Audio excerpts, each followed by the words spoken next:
So meet the experts, Stacy Porter, Porter Global Security. I've gotten to know Stacy over the year, and I am just super excited to have this opportunity to talk with him about travel and safety and security when it comes to travel, especially in this unprecedented time that we're in. Stacy, why don't you, we have our bios up on the screen, but why don't you tell us a little bit about yourself and maybe one little thing that people don't know about you. Sure. Thanks, Ashley. Again, my name is Stacy Porter. I'm with Porter Global Security. I've been with that for approximately 2 years. Prior to that, I work with the federal government. As you see in my bio, I have over 20 years of service with the federal government. I started with the Secret Service back in '95. I worked for two presidents, former President Bill Clinton, and also former President Bush. Of course, we all know what happened during 9/11, and that's when Bush created Department of Homeland Security. So with that, I wanted to say, okay, what can I do to make a difference? So I joined the Federal Air Marshal Service, which falls up under Department of Homeland Security. And doing that, I did risk assessments. If you've traveled throughout the United States into an airport, I probably did the risk assessment on that airport. So I have a strong background in the aviation environment. And once I retired from the federal government, I worked a little bit. I'm also located in Atlanta, Georgia. And I worked a little bit as a security manager at the Hartsfield-Jackson International Airport here in Atlanta. I did that for a short stint. Again, it wasn't something that I envisioned doing. I wanted to always start my own business. So that's when I started working and created Porter Global Security. And I've been enjoying it ever since. So that's a short bio of me. I look forward to speaking with you guys more throughout the presentation. Ashley, again, we have your bio. If we can also have you give us a little brief description about yourself as well. Sure. So, my bio says I'm a brand and marketing strategist, right? But really, I just love working with people of all shapes and sizes and just figuring out how I can help them. What I have found in, since COVID-19 is that has been amplified to the fullest, which I'm so excited about because I've helped people figure out, do they need to pivot with their career because they're not in a career that, that obviously is successful during COVID-19, or companies, right? Did they have full loss of revenue and they needed to pivot to another direction? And so I've just been so excited to be a part of those discussions because with every challenge comes opportunity. And people that know me the most know that I do try and find the positive in every single situation, and also see how it can help benefit the masses, right? I want it to make the most impact. And so I do work for a company, Punch Alert. They are a mass communications and emergency management platform. And what I love about them is that they've actually, we were heavily involved in emergency management, which means on-site with facilities, but they have pivoted to focus more on mass communication right now because what's important is reaching out to those stakeholder groups effectively and efficiently. And so when it comes to communication, that's another big passion of mine, is how are we effectively communicating with our stakeholder groups? How are we engaging with them? And so that was one of the reasons why I also wanted to have this talk with Stacy about this topic today, because I felt like the travel industry, is doing a lot within, their own guidelines to create a safe and secure environment for people to travel to locations. But when it came to travel professionals in the industry, I feel like there's a major loss for them because, they're booking travel and then they're not booking travel, and that's their business. And so I've been trying to also help them, lead through this change and help them pivot and help them see how we're going to come out at the end of this so that they can be successful. And so I've seen a lot of them become resources. And I also have seen a lot of them work shift within, the industry to help in other ways, which is a beautiful thing. And the one takeaway that I got from that is that, if they weren't able to drive revenue, then they became resources, which, we all need a good vetted resource, especially when it comes to a travel advisor, because we are going to get back to travel and we want to travel safely and securely. And I also want them to make sure that they have everything that they need so that they're educated and empowered to help, help their clients travel again. And so I think safety and security with travel is a very important topic. And with places opening up around the world, I'm excited, to start talking about it and to build people's confidence and trust in the industry and in their advisors. So I'm very appreciative to have this conversation with you today, Stacey, and everybody that has joined us. Thank you, Ashley. So thank you.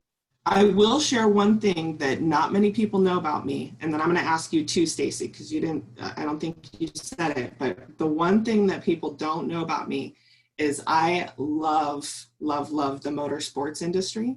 I actually used to race as a race car driver. I raced mini trucks. And so that if I lived another life, that would be my other life. So that's just one little fun fact about me. All right. What about you, Stacey? Well, one of the fun facts for me, again, as I mentioned earlier, I started my career working at the White House with the Secret Service. So I had an opportunity to meet a lot of interesting people. But one thing that stood out for me while working at the White House was having an opportunity to take a picture with the first family. Not only that, to allow my family to come into the White House during the Christmas party. So I have a picture with the first family with my kids, and that was something unbelievable, which my family, they'll never forget. And the pictures that I have is with former President Clinton, of course, and former President Bush. Wow, that's amazing. That'll be a side conversation, okay? One of these days. Definitely, yeah, a lot to talk about. So let's just dive right into it. I talked a little bit about the industry guidance, what they're doing to promote the health and safety of all travelers. Stacey, from your perspective, these are the industry guidelines that they've come up with, create transmission barriers, enhance sanitation, promote health screening, follow food and beverage service guidance, and of course we have the source here and we're going to provide this to you after so that you have this. It's a great guideline for the industry. I just kind of want to hear your thoughts about these 4 different areas and your perspective and expectations really as a security professional. Yes, thank you, Ashley. Again, number one, as Ashley mentioned, create transmission barriers. Of course, when we talk about airports, you have to look at the infrastructure of the airport. We know that creating these barriers is going to be highly impossible in an airport environment. We saw that with 9/11 when TSA was started. We had to put screeners inside the airport at the security checkpoints. Due to the infrastructure of the airports, you see some airports where TSA, they're just crunched up in there and they're doing what they can to get people through security. So as far as the barriers, as we look at COVID-19, again, every airport is different. No airport is the same. And in order for you to look at these barriers or to see these barriers, you will have to conduct a risk assessment on that. Now, I know some barriers that we talk about is reinforcing hand hygiene, and that's something that we're all doing, not just at the airport, but in our everyday lives. And as far as the hygiene, you can decrease the risk of transmission or respiratory viruses by 50%. Also, you want to look at PPE, the personal protection equipment, such as masks and gloves. Some things they're also looking at is installing physical barriers. That's something like signage, the 6-foot distant rule. Again, when we're talking about the airport, that may work now because the airport may not be as crowded as we normally see. But once travel starts to pick up, how will these barriers look then? I know here in Atlanta, when you go to Hartsfield-Jackson Airport, you have various peak times, and trying to create barriers with these peak times, again, you're going to have a lot of people involved in creating these barriers. You also want to look at encouraging physical distancing. Now, even though the airport, they may put up signage and they may put up the voice notifications as you're traversing through the airport, it's also up to us as human beings. What can we do to assist with these barriers as well? And also you want to educate, just educate, and you can't stress that enough. Number two, enhanced sanitation. As I mentioned, we want to continue to use the hand hygienes, decrease the risk of transmission. Also, I know technology is big today. You have all kinds of technology and companies trying to put their information out there, from temperature checks. Me personally, I know I can go on and on about how I feel about the temperature checks, but I know the airline industry, they're looking at going with a touchless or low touch solutions. That's great, but you also have to consider the visually impaired. Someone like me, I can easily walk up to a counter and use my phone and touch this and touch, or scan and do this. But again, when you're talking about touchless or going that route, we have to think of everybody when we switch over to something like that. Promote health screening. Again, something that's also very important when you talk about health screening. So you want to keep in mind, I'm not real big on temperature checks. And again, the reason for that, because so many false positives. So if you're traveling for business and, like most airports, you may have to park a few miles from the airport, hop on a bus, transit over to the terminal. And by the time you get off that bus, who knows what type of temperature, depending on where you live. Like Ashley lives in Phoenix, Arizona, the temperature is in 3 digits out there. So, if you're going to check my temperature and get a high reading and then have me step to the side for another reading, that's just delaying more time with me having to go through the screening process. So again, you have to be careful when you talk about the temperature checks. Also, number 4, follow food and beverage services guidance. I know the big thing for all of us to do is to continue to follow the CDC guidelines. And one of the things that they're looking at doing at the airport, especially before you go through security, is treating all food like they do the liquids now here in the United States. They want all food placed in a plastic bag. That way, they don't have to touch a lot. Again, placing these items in a plastic bag or see-through plastic bag will allow TSA not to, dig through your food, especially if that's something you want to eat. Personally, if you're going to get food when you get to the airport, I would recommend wait until you go through security, and maybe that'll be a little better for you versus taking food through security. So again, those are the my opinion on the 4 pieces that you see right here. As we move to the next slide, Ashley. Yep. Did you have anything to add to that? Yeah, the one thing that what I'm hearing and what I'm seeing across the board is that the local communities, I think I mentioned to you earlier when we were talking, in a previous conversation, I was sitting on, for example, the Greater Phoenix Economic Council webinar they had yesterday just about the hospitality space. Visit Phoenix was there, Arizona Lodging and Tourism Association, and the Arizona Restaurant Association. They are all very, very excited to open back up and are working very diligently to make sure that they have trained on best practices and just, I've never seen the amount of training that is being done to make sure that people are following the right protocols and cleaning right after and sanitizing, and just, I know that they're working very diligently, which makes me happy and definitely builds my trust. And because they know that this is their livelihood, right, Stacey? If they don't clean and if they don't follow these guidelines, then who's going to travel, right? Who's going to have the confidence to travel? I mean, there'll still be people that will travel, of course, but they want to open it up to everybody. Like you said, they want it to be available to everybody. And so I know they're working very diligently, and I just wanted to put that point across. But I also wanted to make it a point to say that it is a shared responsibility, right? All of these things that they're doing their part, right? And we as travelers, we want to get back out there. And we just need to make sure we're continuing to do our part so that everybody does have the ability to travel if they want to. And that's exactly. That's really what And pretty much policing ourselves. And that's what we have to do as humans. We just have to be mindful of everyone around us, not just, it's all about me, but just looking out for everyone around us so we can get back to some sort of normalcy. Yeah. Which leads us into, some of our questions. We've been getting questions and comments from our clients, and we've listed some of them on the screen, which we're going to go through. And it kind of leads into the first one: planning for life after coronavirus. When will we know it's safe to travel again? That's a great question, Ashley. And I know that's something that we've all been tackling, and especially the airline industry. Many avid travelers, they may be wondering, when is it, safe for them to travel again? I may not have a definitive answer for that just yet, but some places are inching closer to reopening the skies.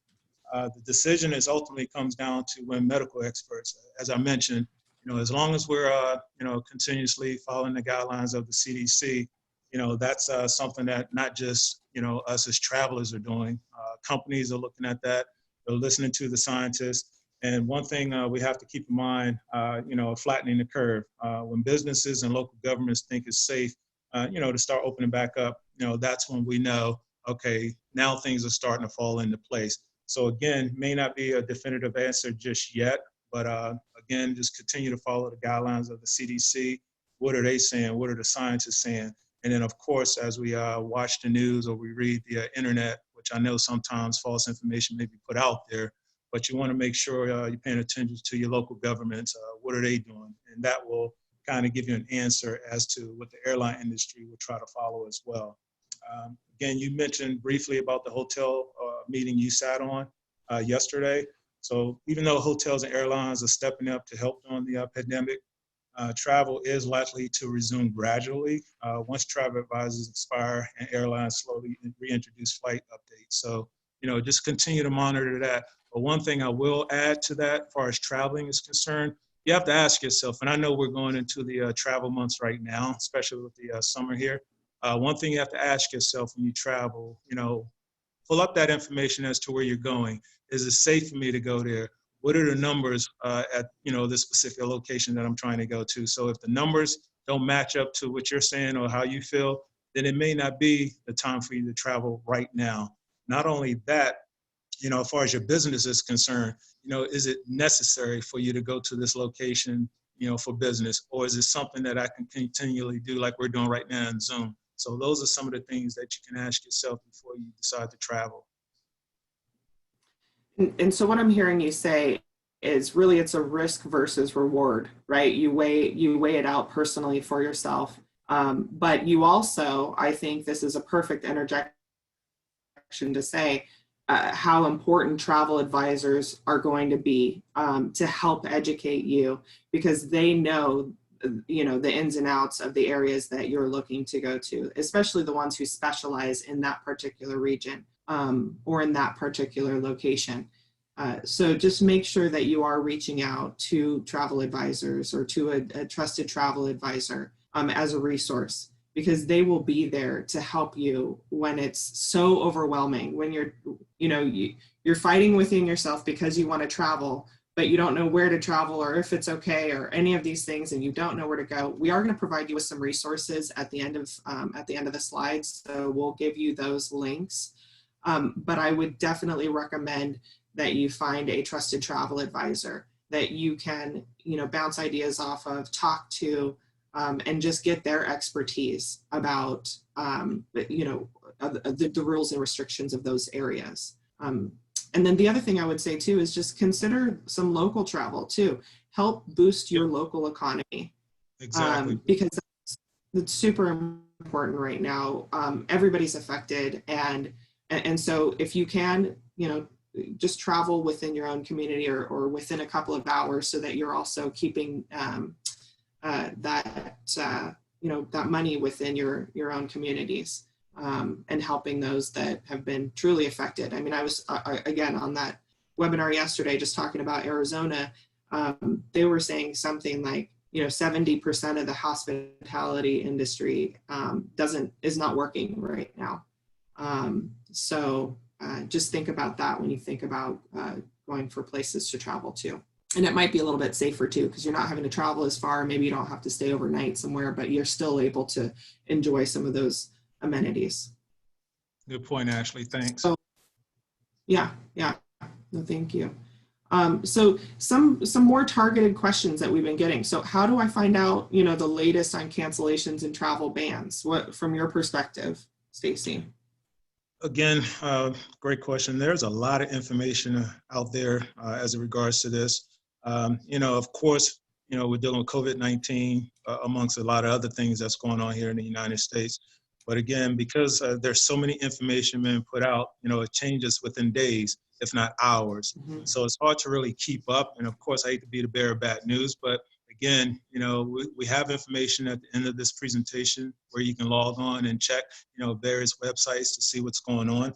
But the best way to also keep track is to track all State Department regulations and advisory notices. And you can follow them on Facebook and Twitter. And they also have platforms, other platforms that you can check regularly as well. So again, State Department is very important, for you to find out what's going on as far as travel is concerned. As Ashley mentioned, you may want to kind of stay within your realm as far as jumping in your vehicle, but that's hard to do sometimes when you work with a business that require you to travel. So, just make sure you do your due diligence as a passenger, checking out various locations, what's going on, how the numbers looking, as I mentioned earlier. So, again, it's changing. As we're speaking now, we may turn on the news later and something's changed just like that. So what I'm saying, I do apologize up front, but, this is something that we have to be patient with. Yeah. Yeah. And a lot of us are very, it can get on and log on and look at all this stuff, and that's fine. Some of us, it sounds overwhelming to do that, right? So again, I just have to point you in the direction of a travel advisor. They will help you filter through all of that noise to get you to and help you make an educated decision for yourself and your family or your business, right? There's corporate travel advisors out there as well that are very good at what they do. So I would just highly encourage you to, if you're fine looking at the resources, do it yourself. But if I would highly encourage you to just at least consult with a travel advisor. So I know everybody's like anxious about flying, right? So how might flying look different, right? Post-pandemic? It's going to look different. I mean, nothing's going to look the same. And, as we, again, read every day, the various changes, you look at the various airlines, Delta, United, American, they're looking at ways of how can we practice social distancing on an aircraft. We've all heard stories of blocking the middle seat or removing the middle seat from an aircraft so we can practice the social distancing. We have to look back prior to 9/11, at one time we can all just drive to the airport, drop off our loved ones and just walk them to the gate. Once 9/11 occurred, of course, TSA was established and you were no longer able to do that anymore. You would see them at the security checkpoint and watch them walk through. But, as we tackle this COVID-19 post-pandemic travel, as I mentioned, I know Delta came up with something the other day, possibly talking about not all aircraft, but some removing or blocking off the middle seat. My only concern with that, when you start doing things like that, you lessen the amount of people you can put on the aircraft. And in doing that, which is safe, of course, because you want to practice social distancing, but now you have to look at the dollar amount. Will that ticket that once cost you $50, will that jump up to $100 because now they're trying to, make profit? So we have to pay close attention to that if they begin to block off the middle seat or remove the middle seat on an aircraft to practice social distancing. So things like that will look different. As far as in-flight services, you may not have that. It may be various circumstances. Is someone having some type of panic attack on the aircraft? So of course the flight crew, or if you have a doctor on the aircraft, may be able to intervene and assist with some type of beverage. But right now, you may not be able to get beverage on the aircraft. You may not be able to have food service on the aircraft. And I know that may be tough for some, especially if you're going from the East Coast to the West Coast or vice versa, or if you're traveling out of the country. But again, because we don't know what's going on with this virus, it's unknown. As I like to say, this virus is like catching the wind with a net. This is something that we have to deal with. So again, things may look or will look different post-pandemic. And again, I think most importantly, when you talk about a airport and you talk about the infrastructure of an airport, it's very important for you to have a risk assessment done. It's also mandated by the federal government when you talk about your larger airports, your Phoenix, your Las Vegas, your Atlanta Hartsfield. When you start talking about your Category X airport, they're required to have a risk assessment every 3 years. And when you start talking about your smaller airports like your San Antonio or your New Orleans, your Category 2 airports, those are required every 3 years as well, or frequently if they ask for it. So those are the things that I recommend. And that's for any business that's looking to reopen, to have a risk assessment completed. So you know what security measures that you can put in place. We're seeing that now, it doesn't matter what part of the state you live in, but all of us, as we walk into a lumber store or a grocery store, we're starting to see placards on the floor. Okay, this is the direction we want you to traverse down this lane for your food, and then you have to go down a separate lane. So those are some of the things that we may see at airports. Again, I know it's easier said than done, and it may look fine right now because the travel industry is low. But once travel starts to pick up, how will that social distance and the placards on the floor look? But signage is important to me. The more signage you have, and I know at airports you have the voice commands. This is this direction to get to terminal A, B, and C. So those are some of the things that airports are definitely going to have to incorporate. So yeah, it will definitely be interesting. I know I've seen pictures of like different seating layouts and things like that where they're flipping them around or creating little boxes. So it'll be interesting. It definitely will be interesting to see what comes out. Angela actually has a very interesting question. I love it, actually. Are there safer times to fly during COVID-19? So like the first flight, to get the cleaner plane, or, on certain days? What do you think? Again, that is a great question. Thanks for asking that. It's really hard to say what time is the best time to travel. I know a lot of the airline industry, they're using companies where they're coming in, using the defoggers and the disinfectant. And again, they're supposed to be doing this for every flight. So that's something we also have to think about when we start to travel to the airport for, vacation or business. At one time it was an hour and a half. We may have to push that time back. Okay, maybe I need to get to the airport 2 hours beforehand. But again, it's really hard to say what's the best time to travel. We just have to trust that these companies are doing their due diligence by going in, defogging and cleaning the surfaces like they're supposed to. And I know a lot of airlines are utilizing the companies now. I know I had a company reach out to me that would like to partner. They have a disinfectant that's FDA approved, EPA approved as well, that when it's clean, it's on the surface for 28 days. It doesn't affect your clothes. It doesn't affect your computers, anything like that. So I know a lot of companies that use some of the disinfectant. It may be a 7 to 5 day period, but this particular company that reached out to me, which we've been in communication with, their equipment is a 28-day lasting. So that's something to think about. And I know they've been reaching out to the airports. They've been reaching out to various businesses as well. But thank you, Angela, for that question. Great question. But again, airlines do have companies coming out using their defoggers and disinfectants to clean. It doesn't matter what time it is. They're supposed to be on top of this. For every single flight, yeah. Okay, let me move on to the next slide because I think we pretty much covered that last one too. Here we go. Can social distancing exist with passengers traversing through security? I mean, you kind of touched on this, right, with what you said before. But do you think it's possible? Like, is it really possible for them to social distance when it becomes more impacted, when there's more travel happening? And that's they're big enough.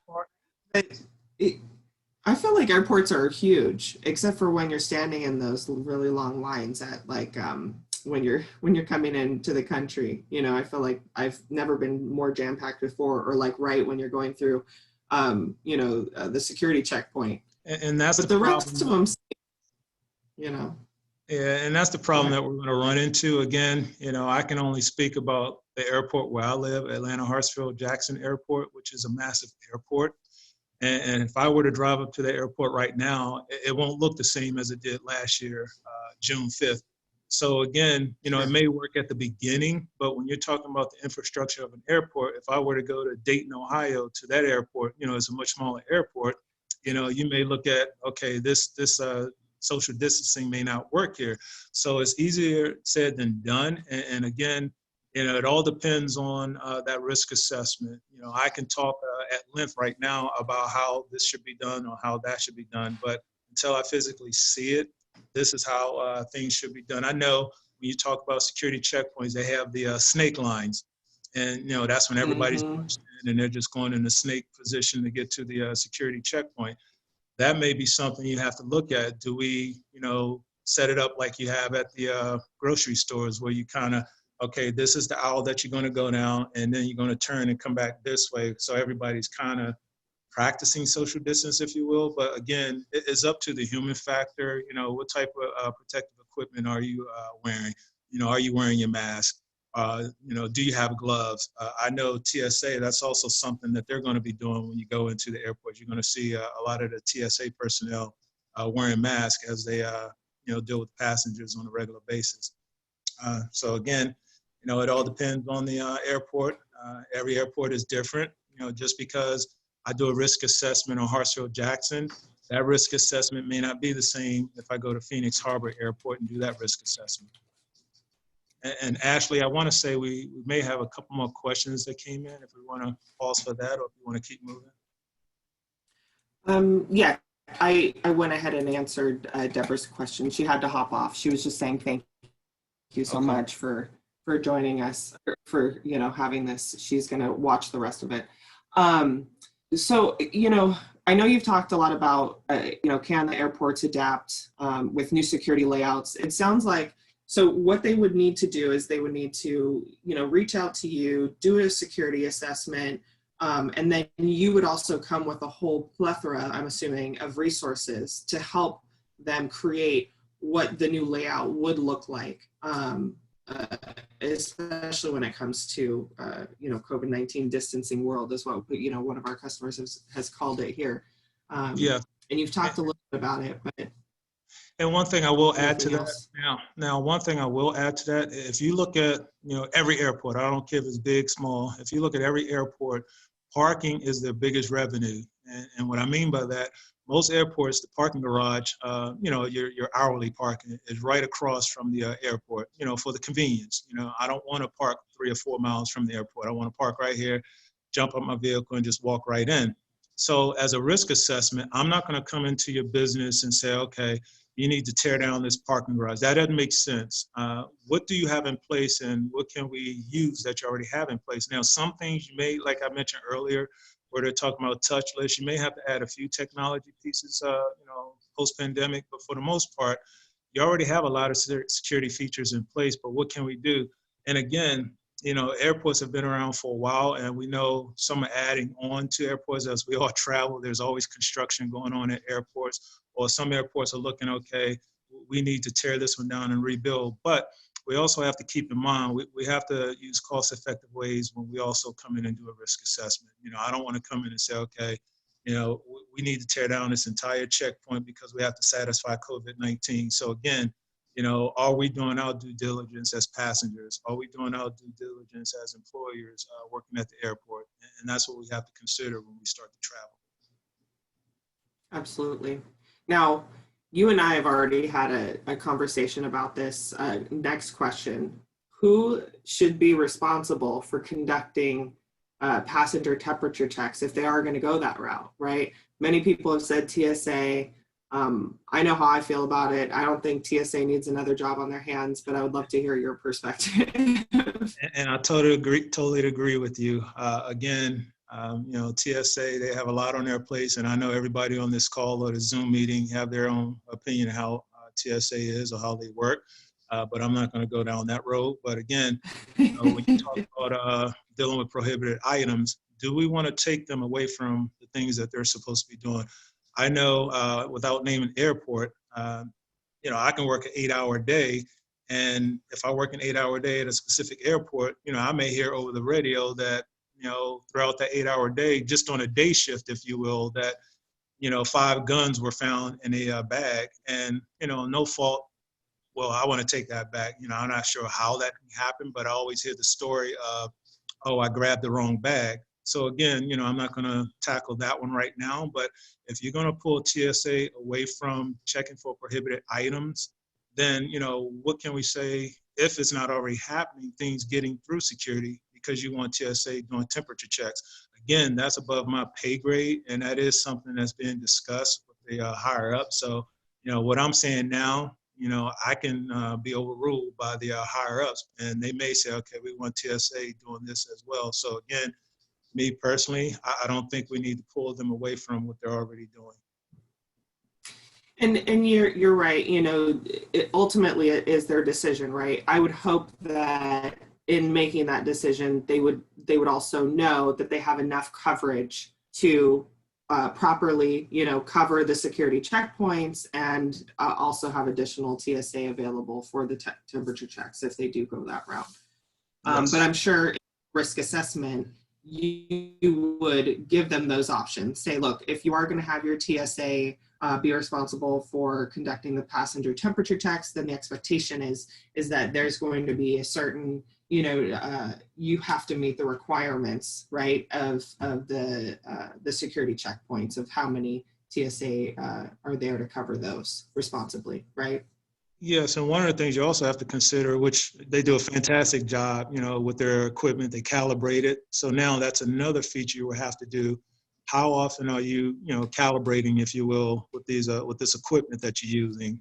Because again, you don't want to get all these different false negatives going on, and then, I'm supposed to be in Arizona at this time, but yet I got pulled to the side because I have to go through secondary screening because, hey, you checked in at 97 degrees or whatever it may read. I'm not sure what the number is, but you just don't want to add more to the plate when they're supposed to be focusing on prohibited items getting through.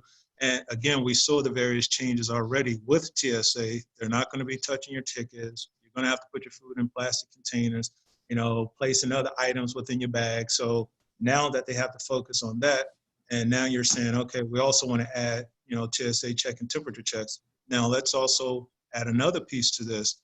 What type of training or what's your background, for you to, and that's not just TSA, but that's, various locations that you may go to. What type of training did you go through? And we know when you deal with a core temperature check, you're going to get pretty much an accurate reading. But when you deal with the surface temperature check, again, as I mentioned, I had to park my vehicle 3 miles away, and I'm in Atlanta, and we know right now, it's in 80, pretty soon it's going to be in the 90-degree weather. But if I live in Alaska, where it may be possibly 50 degrees, now, you have to factor in that. As I was riding in my vehicle, I had the heat blasting. So there's so many different things that you can look at that can come into play. Sure. And obviously the biggest question is what is the risk of getting coronavirus on an aircraft? Yes, I am not a scientist. That's not my background. But one of the things I will say from, again, working and having a strong background in the aviation realm is that, because of how air circulates and is filtered on airplanes, most viruses and other germs, they may not spread easily on airplanes. However, the risk of infection on an airplane is low. Travelers should try to avoid contact, especially with sick passengers. But of course, if you're sick, again, hopefully that's on that person to do their due diligence, not to travel if they're sick. Continuously washing your hands as often with soap and water, at least 20 seconds as CDC recommends, and use hand sanitizer. Of course, a sanitizer that you want to use contains 60 to 95% alcohol. So again, when you look at an aircraft, you have to look at the way the air is circulated on the aircraft and how that works. So that's something you have to consider as far as the virus on the aircraft. Again, I'm not a scientist, but I know just doing our part as CDC recommends will hopefully, alleviate or keep that number low. Yeah. Okay, so just a last couple of questions here. Does COVID-19 act or spread differently on planes than it does on cruise ships? Again, just reading and listening to the various scientists and experts, I would say yes. And the reason why, because airplanes and cruise ships are both enclosed vessels, as we all know that, but they do differ in that aircraft environment are much more controlled. And the reason why I say that is, as I mentioned, according to the CDC, most viruses and germs, they don't spread easily on an airplane because of how air circulate and is filtered. However, and there's a big however, that doesn't mean that all air inside the cabin is clean.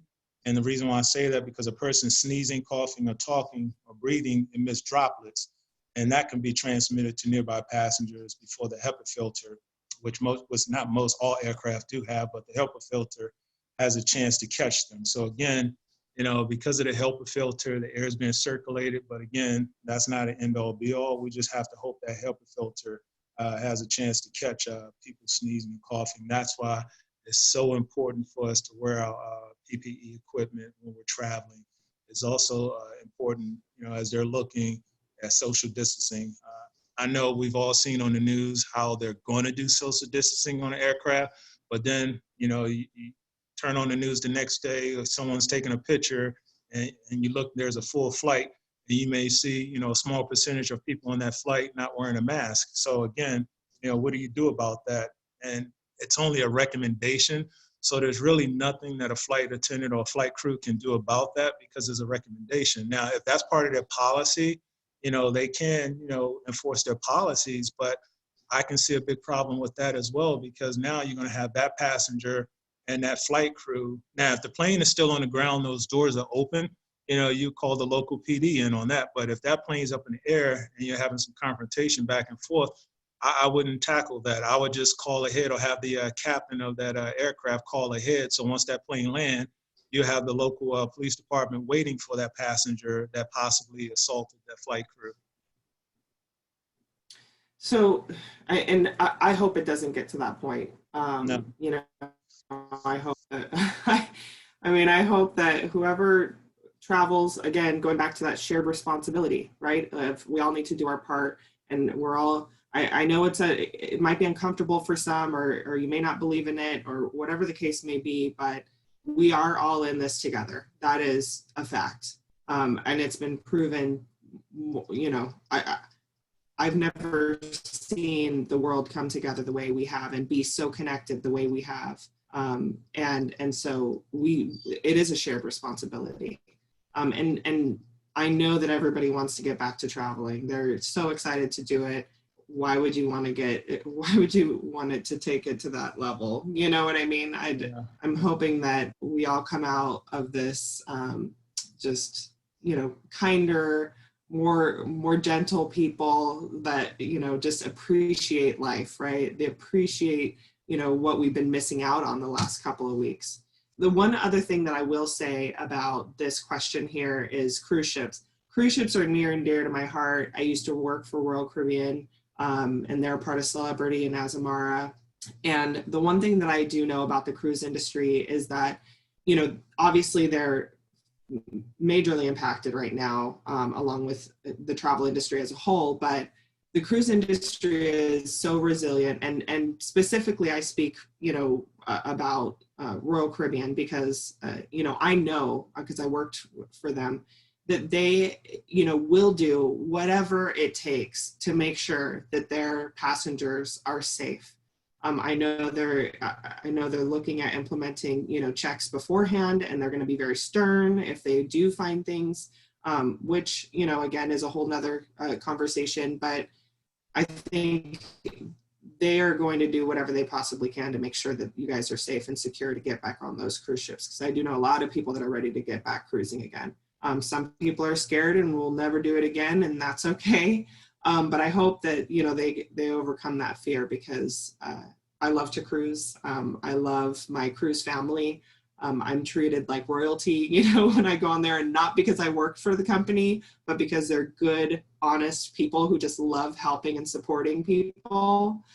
So I know they're just ready to get back and know your name and reach out to you every day and bring you that drink. And so I do know that they're getting rid of buffets, and it's going to be just plated meals.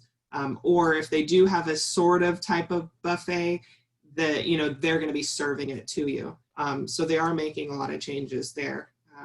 But I didn't expect anything less from them, because I do know that they are, the industry leaders when it comes to the cruise industry. So little shout out there to my Royal Caribbean family. Thank you for letting me share that. And of course, the next important question, right, is travel insurance. And I know we're kind of a little over our 45 minutes, but I think it's an important question. Does it cover medical costs if I get sick abroad? What's your take on that? Again, I'm sure that all depends on who your insurance carrier is, but when it comes to travel insurance in general, if you bought travel insurance and get sick on your trip, of course the answer is yes. You should be reimbursed for all or a percentage of medical costs related to a particular illness. However, when we're talking about the COVID-19, if you have travel insurance and you contracted COVID-19, your policy will not cover that. I'm sorry to say that, but that's the reason being. Insurance coverage does not extend to what is called named events. And that's a natural disasters, terrorist attacks, epidemics, including the COVID-19, and, all qualify as such. Again, this could possibly change because this is something out of your control, but unfortunately, that's not my call, but this is what's written in their policies as far as the, named events are concerned. And even though we're dealing with this COVID-19, but we've dealt with other natural disasters. We saw 9/11 terrorist attacks, of course. We're dealing with, as far as epidemics are concerned. But, as far as travel insurance as a whole, you should be reimbursed. And I'm sure many of us or some of us on this call probably had trips scheduled. And, of course, we were able to get all of our money back. But again, just looking at the named events, I was told, again, this could possibly change or has changed, but I was told when you're dealing with named events, you may not be reimbursed for your travel insurance. And so this would be another great opportunity for you to consult with a travel advisor, beforehand, before you get that insurance, before you travel, or reach out, if you're booking your own travel, reach out to the travel insurance company directly to get your questions answered there as well too. I mean, of course, they're going to have stuff written in their policies, which we can all read, but sometimes it's good to call them to ask clarification, just to make sure. And then also that's documented clarification, so that if something does happen, you have that, that information documented from the travel insurance company. So this is an interesting question to me from one of our clients. What do I do if I can't get back into the country? And my first thought is, why did you leave the country if you can't get back? But that's always the case, right? Some people left the country not realizing that it was going to shut down, or maybe a lot of people travel and they have a certain amount of money and they travel to get there and travel to get home, and they can't really change things, right, when they're out of the country because maybe they don't have the funds to do so. My first thought on this, I'll just put this in there, is always,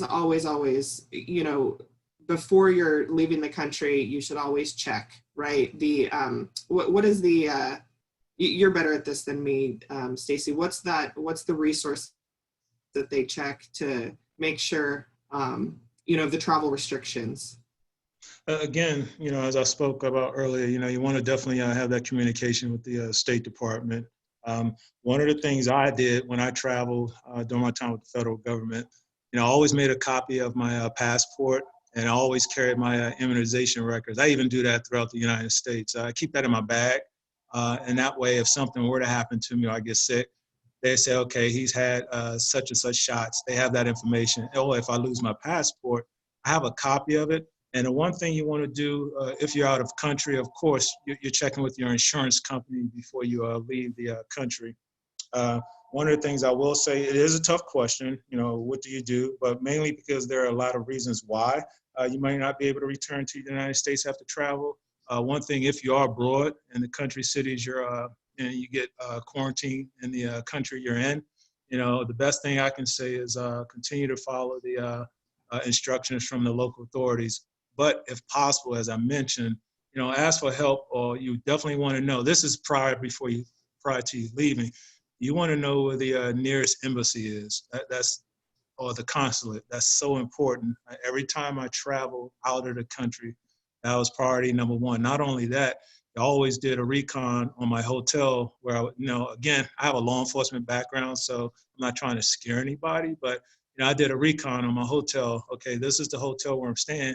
So I would pull up that information before I left the country, and I wanted to know where every exit was, of the hotel. I looked at all the different streets in and around the hotel. So once I got there, I had a lay of the land in the event of emergency, terrorist attack, anything like that.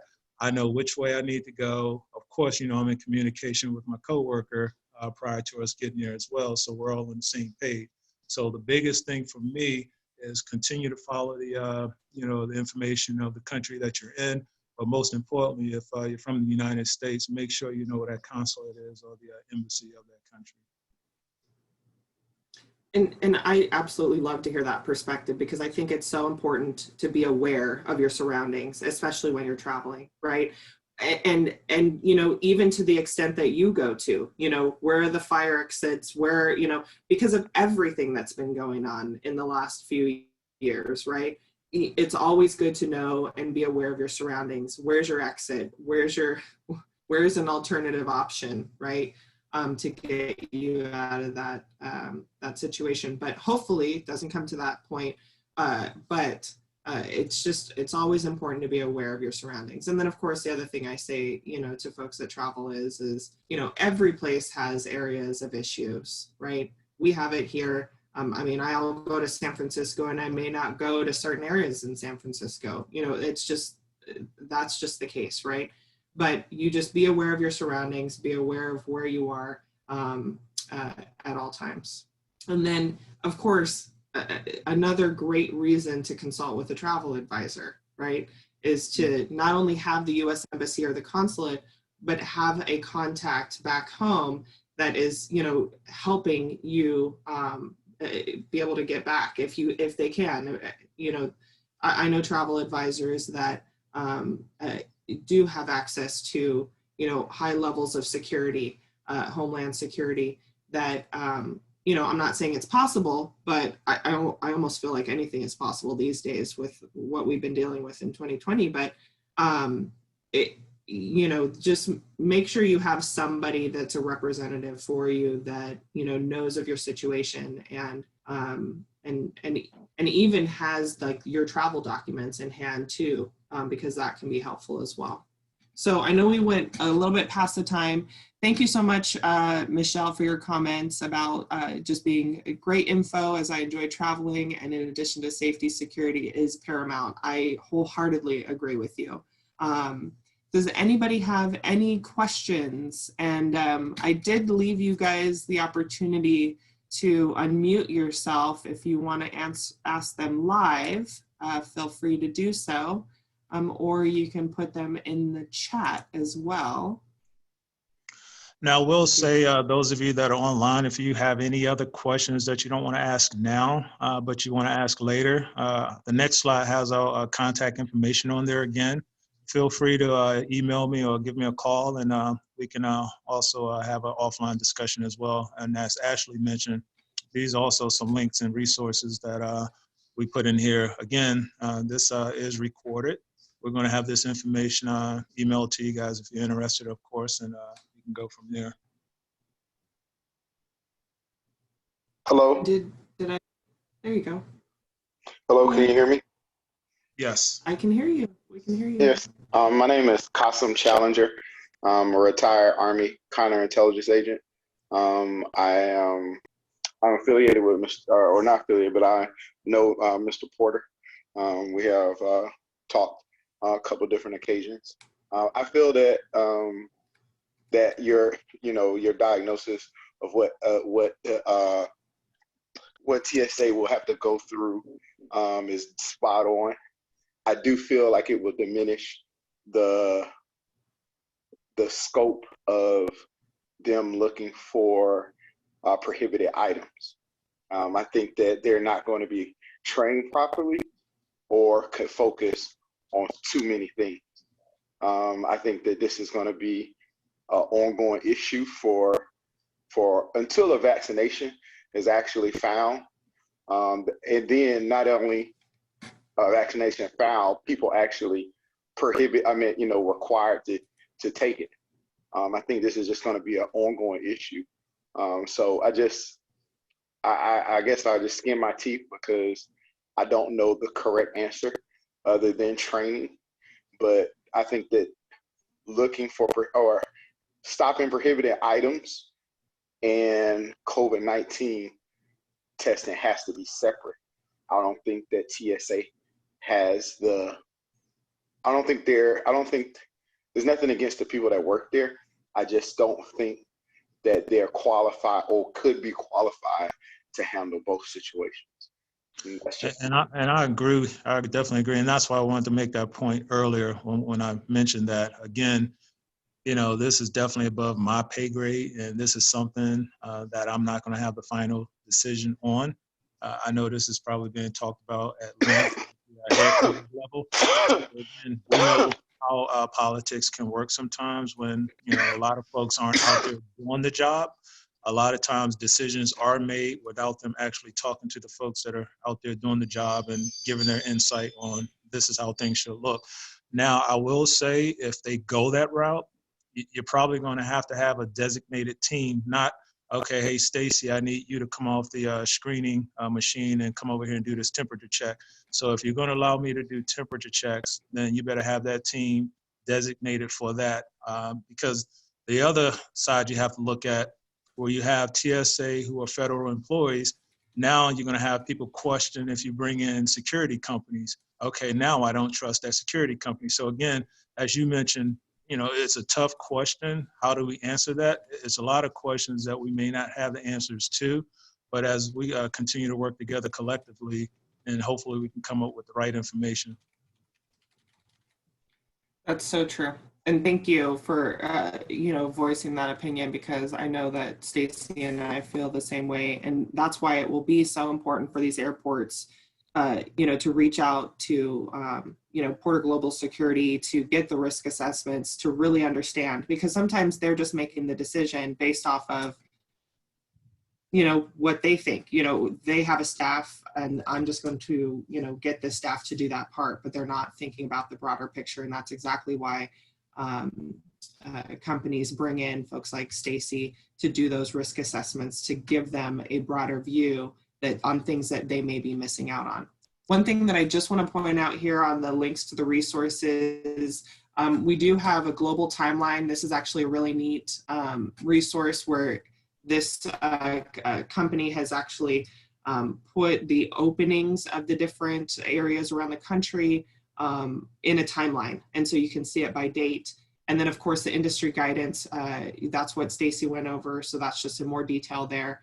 And then the other one that I wanted to point out was this example of Arizona reopening guidelines for tourism industry businesses. This could be very helpful for people that want to travel, but also it's a great resource for travel advisors as well. They can go here and they can click on certain amenities or certain activities, and it'll give them the guidelines and give you the guidelines of exactly what that state is doing for that particular activity or amenity, or what the restrictions are and what the requirements are. So just some really good resources here to the links. And then of course, as Stacy said, on the next slide here is our contact information. We are over by a minute, but we'll send all this out to you. And is there anyone else that had any other questions before we head out? Stacy and I can hang out for a few minutes. Stacy and Ashley. Oh, hello. I'm sorry, go ahead. Hi, this is Ivan Williams. Stacy and I are really good friends. I met Stacy when I was in Atlanta. And I just wanted to comment. I guess my concern would be when it comes to Americans. I mean, we're kind of a special breed, right? When it comes to our personal rights, right? So, yes. I mean, we've all seen in the news, people, for example, going to a grocery store, and some people had a problem with putting on a mask and going into a grocery store, and meeting that requirement. So my concern is going to an airport, mm-hmm. Who is going to be put in place to enforce the 6-foot rule or whatever distancing or any other rules that pertain to this, to me, that's going to be a problem. And you're absolutely right, Ivan. I totally agree. Again, it may look good now because it's not as crowded or busy, and we know how Atlanta is. They have, they have dignitaries all throughout the airport. Okay, this way to the checkpoint, this way to that checkpoint. However, what happens now when we get back to some normalcy and you have everybody wanting to travel? As I'm walking down the hall, I'm passing you, you're passing me. Now, as we go to the checkpoint, okay, this person has a mask on, but this person doesn't. So again, they're all recommendations, but until there's some type of policy or guideline put in place, what do we do? And even if you do have those guidelines put in place, as you mentioned, do you pull law enforcement away from their duties that they're doing at the airport to possibly tackle, hey, you're not 6 feet from, this person. So again, a lot of these questions are tough questions. It's hard to answer. And I'm sure many of you have done webinars or sat in on webinars where it's the same thing. How do we even tackle this? Where do we start? Where do we go? I know we have to start somewhere, but what do we do about it? Well, and I'm hopeful that having conversations like this and more of them to drown out some of the media noise, because I feel like media, has their own agenda at times. And so it'll be so important for us to continue having these conversations so that the powers that be, if you will, right, that are above our pay grade, Stacy, will hear our concerns and will have answers, for those and solid answers, and the right folks in there that will help keep the peace, right? Because ultimately, that's what everybody wants. We want to keep the peace. We want everybody to be able to travel and travel safely. And so it'll be important. And again, going back to that shared responsibility. I know I'm always the one in the room that tries to bring the positivity, but it's because I have hope. I have hope that we will all treat each other kindly and with respect. And that's my hope anyways. And Michelle, did you have something that you wanted to say? Yes, I was going to say I agree with everything that you all are saying. And it is my hope as well that we could somehow get to the powers that be, maybe, the CEO of some of these airlines, and just like some of the stores that have mandated that you cannot enter their store without a mask, that they start, implementing that from the top down. And so that you don't have those challenges going through security or anything, because it becomes the norm. It is, if you come to the airport, you will not be able to get through unless you are using the proper PPEs. I don't think that it's fair to put that on the employees, because, there's already confrontations with, just the simple things that they already have in place. And so this is really, really important that people recognize. And I think Stacy said it best when he started out saying education, education, education. I'm a safety instructor, and it's very difficult to get people to understand that the PPEs are designed to save your life. We're talking life and death here. And so right now, we're at a critical point, because we're seeing, the numbers have not decreased as they would want us to believe. They had to say what they had to say to get businesses opening, but we're still seeing large numbers of people dying.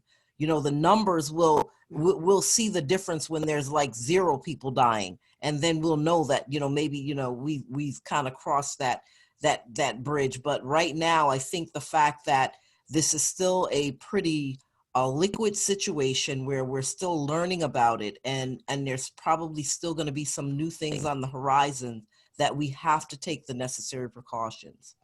So thank you all for, providing this time of, discussion, but we have to continue with these types of discussions. Oh, you're welcome, Michelle. Thanks Absolutely. for joining. Appreciate it. Yeah, absolutely. I agree with you, Michelle. It is about continuing this conversation. And I know, Stacy and myself and you, we're going to continue voicing that opinion, right? We all have a network of professionals at different levels, if we just continue voicing that opinion, because the point is we all want to get back to traveling. We all want to, you know, for me, people that know me know that that I have like aviation fuel running through my veins, right? I've traveled my entire life. And so for me to not be able to travel, and me to be a very positive person, it's even weighing on me. So I can't even imagine, you know, how heavy it's weighing on others. And I would hope that people would take that into consideration, that, you know, they're preventing every single person the ability to travel. Of course, they're, you know, they'll have the opportunity to travel if they want to, but some aren't going to be willing to take that risk, you know, if they don't feel safe.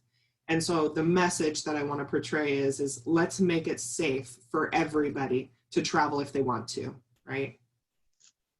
Well said, Ashley. Thank you so much. So thank you, everybody, you know, truly for being a part of this. Help us continue the conversation in your networks with your folks. Just, you know, spread the message about what travel is going to look like, and just have those open conversations, and just make everybody, you know, aware that we want to make it safe for everybody to travel. And of course, if you have any questions, do not ever hesitate to reach out to either myself or Stacy. We're happy to hop on a call with you.